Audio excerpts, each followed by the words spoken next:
బల్లిని చూస్తే ఎంతమందికి భయం వేస్తుంది గైస్. అమ్మో, నాకైతే ప్రాణం పోతుంది బల్లిని చూస్తే.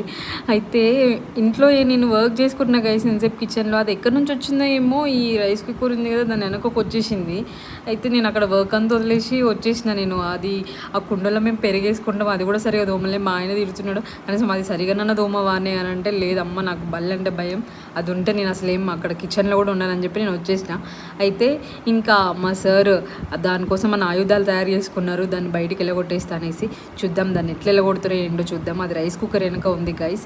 అసలు ఈ బల్లిలో ఎందుకు గైస్ అట్లా ఎక్కడంటే అక్కడ ఉంటాయి ఇంట్లల్లో. నాకైతే చాలా కోపం వస్తుంది. ఏదో బర్డ్స్ లాగా ఫీల్ అవుతుంటాయి, అక్కడ నుంచి అక్కడ జంప్ చేస్తూ ఉంటాయి, ఏదో ఫీల్ అయ్యకుండా.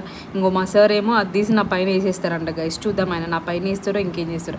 అబ్బా, కనిపించిందా గైస్ ఆ బల్లి? నేనైతే దాన్ని చూడగానే కెమెరా పట్టుకొని బయటకు ఉరికిన. మా ఆయననేమో పెద్ద అది నా మీద వేస్తానని ఆయననే నా దగ్గర ఉరికొచ్చేసినారు. అట్లా ఉంటుంది పాపం. బల్లి మనల్ని చూసి భయపడుతుంది, మనం బల్లిని చూసి భయపడతాం గైస్, అంతే.